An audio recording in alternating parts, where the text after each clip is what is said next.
I think that was maybe also where I tried in practice to go flat through one and actually crashed the car pretty heavily. Scott Dixon, we are here. Rolex 24 Hours of Daytona, a place you've won here 4 times. This is your first visit, though, with our friends from Acura. Wanted to sit down here in our first IMSA real feature interview of the season. Talk about your origins with Acura. So while this is your first time at Daytona with that brand, you indeed, 2008, ended the American Le Mans Series season, this new De Ferran Motorsports team, Petite Le Mans. We got some great photos. We'll look at some other things, but tell us about diving into Acura here 15, 16 years ago. You loved it, LMP2. It was, it was a lot of fun. Obviously with Gil, it was kind of a bit of a cold call from him and, schedule-wise, trying to figure out what was going to be a situation. But yeah, I think as you'd mentioned earlier, like it was a mid kind of season start for them. So to join, him and Simon for Petite was pretty cool. And for me, that car at that time was so nimble, it was so light, like it was so fun to drive. And like even looking back on lap times, you'd run 107s, 8s, I think, around, Road Atlanta, where, you don't even do those in the big cars now. So I think that was maybe also where I tried in practice to go flat through one and actually crashed the car pretty heavily. So it wasn't a great way to start, but what a fun car to kick off. I'd done Petite my first ever time in 1999 in the Ferrari 333 SP. But to go back as part of a factory deal with Acura was fantastic. So that 2008 season, honestly, a magical one for you.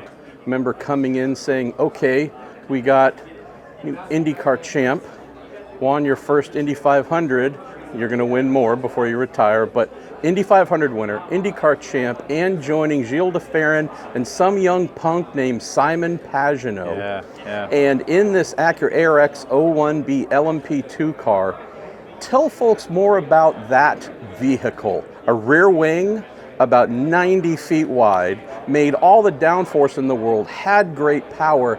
Everybody who drove those cars just smiles thinking about them. I think it was just the general balance and drivability of it. For me, you're already driving a pretty cool car at the time, obviously an IndyCar, but that thing, the advancements, you had low downforce kit, you had the high downforce kit, you would go to test, you had new parts that were always being flown in, and it was fun to get back to that. The iterations of when you first started in kart or IndyCar, you had a lot of turnover with, updates.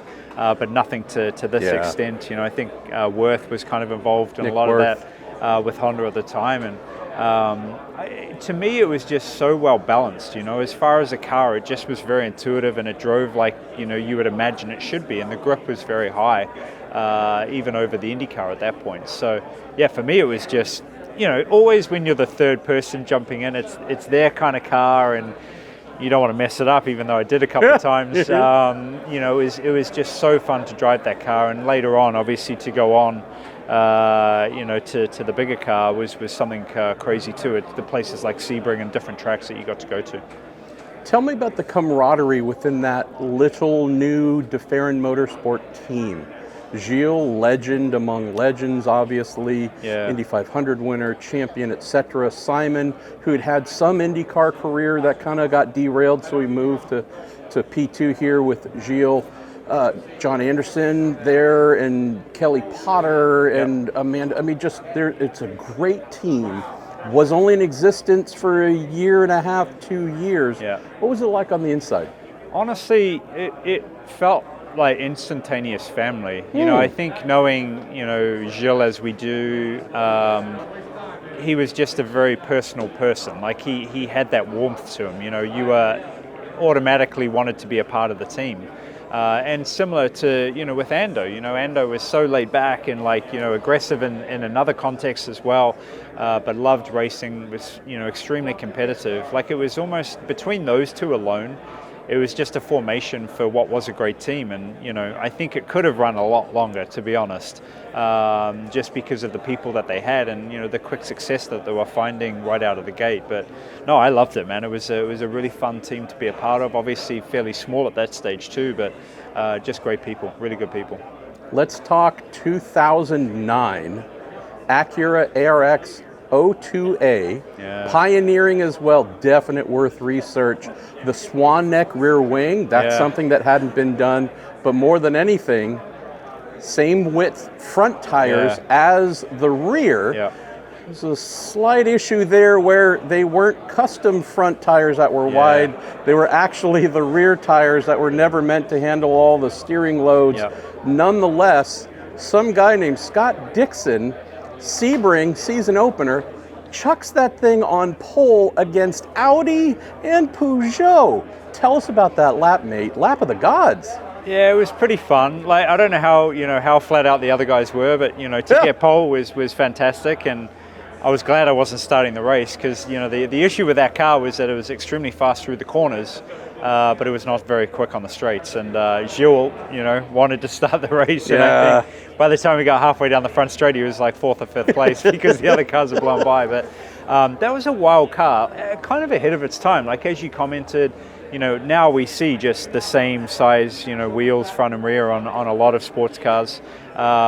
You know, there were a lot of issues with that car, especially in the preseason testing, especially with power steering. Like, it failed a lot, which was never fun, you know, especially trying to go through turn one, because that thing would go through turn one flat or just about flat. Making 1 trillion pounds of downforce LMP1 but car. The steering weight, as soon as that, you know, power steering started to give up, you couldn't turn the wheel. So there was a bit of an issue there, but it was a fun program to be a part of. You know, again, you know, just how quickly updates were coming, you know, the change.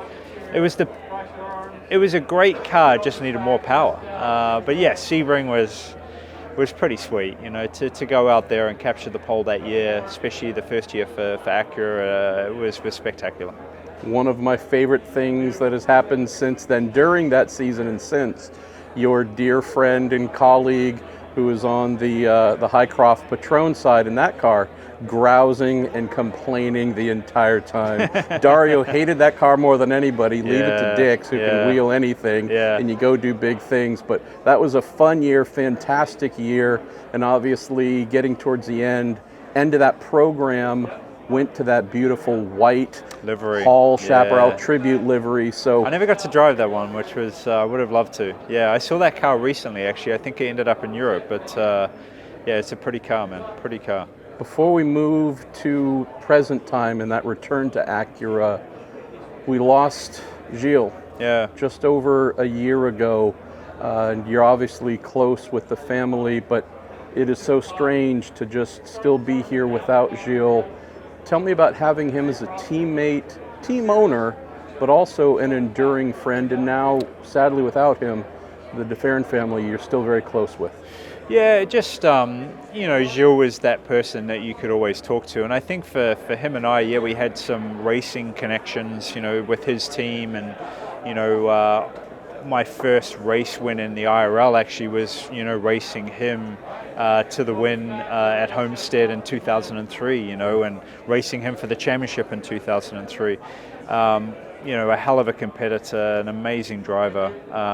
But I think with him, you always just had this calming like effect around whoever the group was. You know, I remember having dinner with, you know, him and, you know, DC, David Coulthard, and then Dario, and, you know, you'd have DC the extreme, you know, and then you kind of had, epic, you know, Gil that would kind of calm the environment, which was, you know, a lot of fun to be a part of. But yeah, it's obviously, you know, super sad, and but for you know, my career, even getting to, you know, outside of racing with kids, you know, Gil was always someone, you know, about schooling that I could talk to.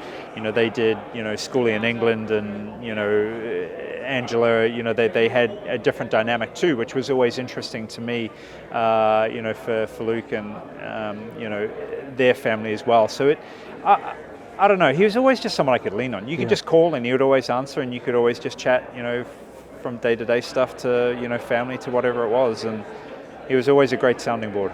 One of my favorite people, but also someone I appreciated because he never automatically said yes or agreed. No. He would always have some sort of pushback or an angle you never thought of. Yeah. How many people in our lives do we have like that, where you go, first of all, I hate you because I thought I fully understood the thing, and you're now just revealing I'm a total idiot. Now I need to see things your way. But Yeah. he was such a sage, but a kind and thoughtful sage. I agree. Yeah. Yeah, just a great person to be around, man. Great person to be around. Ah, wow, look at that, man. That's very cool. Isn't that? And it was done early enough to where I don't think you were even with the team yet. No, yeah. Well, that would have been, yeah, what race did they start at? Miller Motorsports Park? Yeah, Miller. Utah. So, yeah, it was a fun car. Really fun car. Dix, we're looking at some hero cards shared by our friend Tom Blattler, who was the head of Acura PR back then. Yep. In the motorsport side.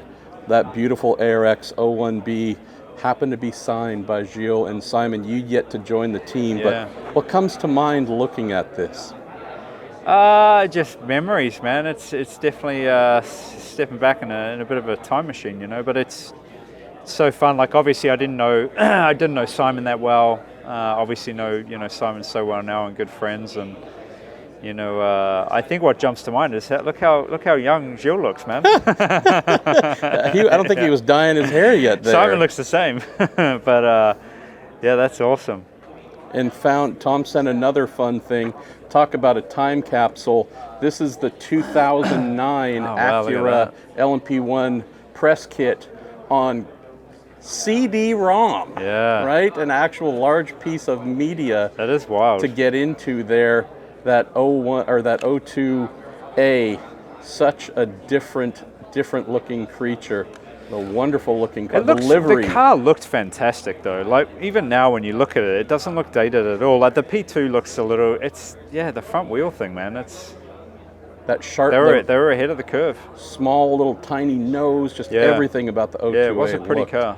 Amazing. Some people did not like driving that thing, but the corners, it was fun. Braking was great. Straights, if it had another like 100, 200 horsepower, it would have been really cool. But that's a cool looking car, man. I think you need one in your garage. I don't think my kids would even know what a CD-ROM is. So, I mean, thankfully, time has moved on. Isn't that wild how quickly things change? Like the car, that was cutting edge in 2009. Well, I know, and it's not that long ago, really. God, we're old. When did we get old? I know. This makes me feel old. I didn't sign off on that, Dix. These are cool. Wicked, man. You're welcome to keep those if you want. Are you sure? Of course. Thanks, man. Of course. So, first time here at Daytona with Acura. I'll also mention it's strange not seeing you and the rest of the Chip Ganassi racing team. Yeah. Whether it's been Cadillacs, Fords, Daytona prototypes, huge part of your career here. Tell me about this Acura Meyer Shank Racing team. That is a fun and diverse group that like to enjoy themselves and win motor races, culture-wise. Yeah, I think it's only the second time I've not been in a Ganassi car. The other time was with Wayne Taylor, and we all know how that went. We won the race, so that was fantastic. But yeah, it's been, I guess, an easy transition for me. A lot of the people actually at Meyer Shank are a lot of ex-Ganassi people, and then Matt Swan is there. I still understand how he has a job. I asked Mike to fire him every year, and he won't listen. But yes. But you got Adam Rovazzini, and there's a ton of people that we've worked, with throughout the years, and. I almost drove for Shank probably 2 years ago or 3 years ago when Chip wasn't sure if he was going to run, and then last minute, like literally a month before the race, they ended up putting a car in. Almost drove with them. But and then you got obviously the account of Acura Honda, which familiar faces, people I've worked with for 20 years probably at some point throughout. So it's been a lot of fun, and to actually drive for Honda and IndyCar, and then obviously drive for them with Acura and the sports cars. It's a pretty sweet spot to be. Tell me about being one of the few people who can say I raced and had great success in an Acura ARX 01B P2 car. Did the same thing in a 02A LMP1 car, and here I am in 2025. Cutting edge ARX 06 hybrid. Yeah. You got almost all the 06 numbers and twos and ones. But give us some thoughts about contrast from those cars to what we have today, the most current technology, electrification, cool little 2.4 liter twin turbo V6, almost an IndyCar engine. What's it like driving this beast today compared to the ones in the past? Yeah, I think, all the sports have evolved quite a bit. The DP car even here, or, not even, it was a Grand Am, I think, when it first came in 2004. Those were fun cars. It was still a tubular frame. You had a sequential shifter. Like, they raced really well. You would come here and you would just test and test and test, whereas now you typically come here and you got a lot of system things that you need to go through, a lot of system procedures that you need to prepare for. The cars are super complicated, but they also have so many knobs and things you can change while you're driving to manipulate how the car drives. So it's fun. They're a big heavy car though, which you feel immediately. You feel like you're in a big car. It doesn't want to stop as well, but it's part of the formula and how they've designed it. To make the braking zones bigger. There's a little less downforce on the car. It's maybe not as nimble as you would want it to be. But I think as far as driving styles go and things you can change on the go is super trick, man. They're a very high-tech piece of kit. So the Meyer Shank Racing team, they love to have fun. You're being reunited here with one of your dear friends, former Ganassi IndyCar teammates, Felix Rosenqvist, who's just a rolling party of a person. He is. You got that Pelot kid who loves winning. He's in the other team, man. I know. We don't care about him so much. It's a fun, dynamic group among drivers. Obviously, Tom Blomqvist as well. Yeah. Tell me about the mix there. This is a home run team you got in the car. Yeah, I think across the board, with our group, obviously in the 93 with Ranger and Nick and Kaku and Palau, and then our car with Tom and Colin and myself and Felix. Like, it's fun to actually be with Felix driving again. Obviously, we had the partnership this year with Ganassi and Meyer Shank too on the IndyCar side, which is really great. So we get to work with Felix on that stuff as well. But it's honestly a seamless kind of transition, and there's no big egos. It's actually everybody's fairly laid back, but with obviously an extreme will to want to win this race. And I know there's a lot of effort that goes into this. I know Mike himself, Shank, has done an amazing job, obviously, with Jim as well. But it's going to be interesting to see how this plays out. But I'm just very glad and very lucky that it worked out for me to be a part of this team, because I'm very proud to be a part of it. Let's close on that, Dix.